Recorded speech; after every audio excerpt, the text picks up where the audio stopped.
یہ سرپرائز کیا ہو سکتا ہے؟ کیا یہ ووٹنگ سے ریلیٹڈ ہے یا کوئی نوٹیفیکیشن بھی ہو سکتا ہے؟ کے پاس بے شمار کارڈ موجود ہیں اور پرائم منسٹر اس وقت اپوزیشن کے آپ کو شل کر چکے ہیں۔ وہ سمجھتی تھی کہ وہ ایک دن انہوں نے اپنے تمام کارڈ شو کریں گے اور اس کے بعد جو ہے وہ پرائم منسٹر کو اقتدار سے جو ہے وہ باہر کر دیں گے۔ ان کے تمام اندازے دھرے کے دھرے رہ گئے اور اپوزیشن بڑی تیزی کے ساتھ اس گڑھے میں گر رہی ہے جو گڑھا انہوں نے ہمارے لیے کھودا تھا۔ کے اوپر آپ یہ دیکھیں کہ پاکستان کی تمام جو ہے وہ پرائم منسٹر کے ساتھ سب بھول بھال کے کھڑے ہو چکے ہیں اور جو رد عمل آپ کے علم میں ہے عوام کی طرف سے غم و غصہ سامنے آیا، جن لوگوں کو بلے کے ووٹ کے اوپر عمران خان کے ووٹ پہ منتخب ہو کر آئے تھے، جب انہوں نے ٹی وی کے اوپر آ کے اس قسم کے اعلانات کیے تو پرائم منسٹر کے ساتھ ایک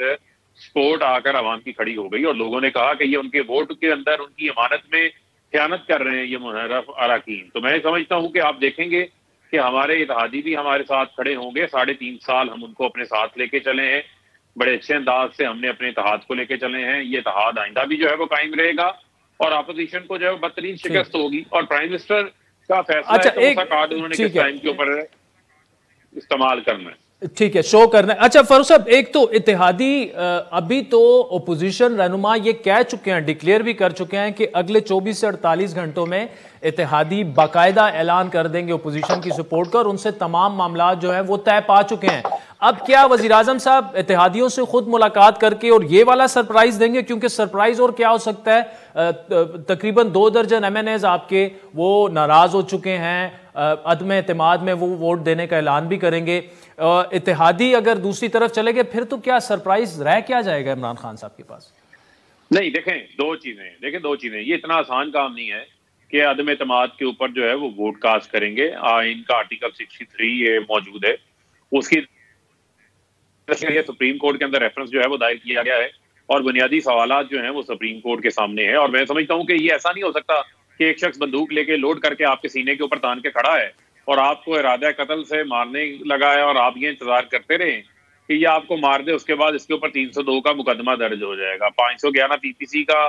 جو ہے اگر کوئی جرم کی انٹینشن بھی واضح ہو جائے تو اس کے خلاف بھی کارروائی ہوتی ہے۔ تو میں سمجھتا ہوں کہ جہاں زمینوں کی منڈیاں لگ رہی ہوں، سندھ ہاؤس کو نیلام گھر میں تبدیل کر دیا گیا ہو، جہاں پر خریدار پیسوں کی ٹوکریاں لے کر لوٹے ہوئے مال سے لوگوں کے ضمیر خریدتے ہوں، میں سمجھتا ہوں وہاں پر جمہوریت کی کوئی خدمت نہیں کر رہا بلکہ جمہوریت کو نقصان پہنچا رہا ہے۔ لیکن فاروق صاحب یہ چیز آپ پروف کیسے کریں گے؟ دیکھیں عدالت میں یہ پروف کیسے کریں گے کہ منڈیاں لگیں،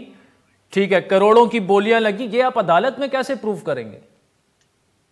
دیکھیں دو چیزیں اس میں بڑا واضح ہوتا ہے کہ اگر کسی رکن کا اختلاف ہے، وہ ناراض ہے، وہ پارٹی سے اپنے راستے جدا کرنا چاہتا ہے تو بنیادی طور کے اوپر وہ استعفیٰ دے دے اور پارٹی سے ریزائن کر دے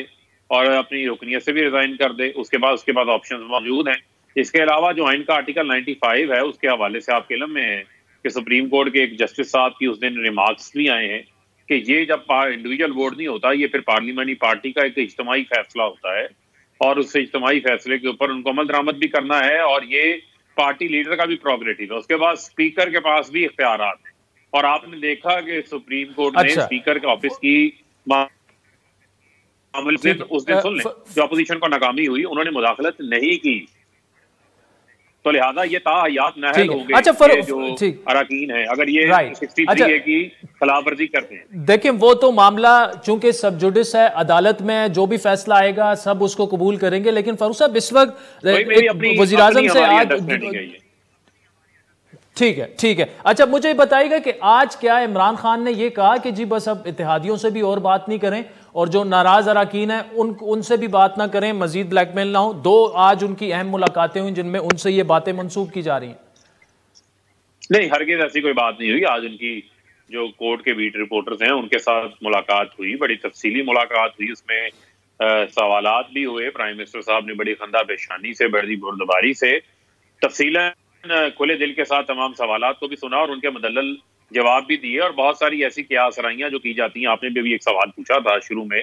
اس کا بھی انہوں نے جواب دیا اور بنیادی طور کے اوپر بڑی کلیئر ہیڈڈ ہیں پرائم منسٹر اور میں سمجھتا ہوں کہ بڑے کانفیڈنٹ ہیں۔ ہم نو کانفیڈنس کو شکست دینے کے حوالے سے دیکھیں وہ کہہ رہے ہیں کہ میں ریزائن نہیں دوں گا، لیکن اگر اتحادی آج کل میں اپوزیشن کی سپورٹ کا اعلان کر دیتے ہیں پھر تو پرائم منسٹر صاحب بڑا کلیئر کٹ اکثریت کھو دیں گے، تو اس کے باوجود وہ عدم اعتماد کی ووٹنگ ہونے دیں گے اور ریزائن نہیں کریں گے؟ یہاں اگر پر فیصلہ نہیں ہوتے، یہاں پر 5 ہے وہ گیم ٹرن اراؤنڈ ہو جاتی ہے، تو لہٰذا ہم آخری بال تک مقابلہ کریں گے۔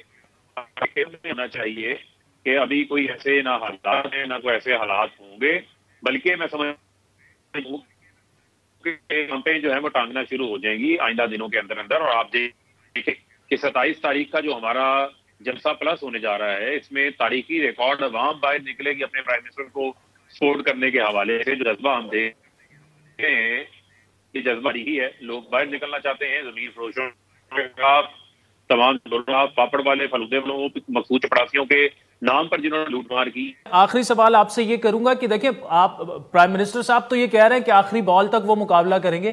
لیکن بعض اوقات ایسے میچ ہوتے ہیں کہ آخری اوور میں آپ کو 72 رنز چاہیے ہوتی ہیں، اب 6 بالوں میں 72 رنز بنتے نہیں ہیں، اتحادی دوسری طرف چلے گئے تو یہی سچویشن ہوگی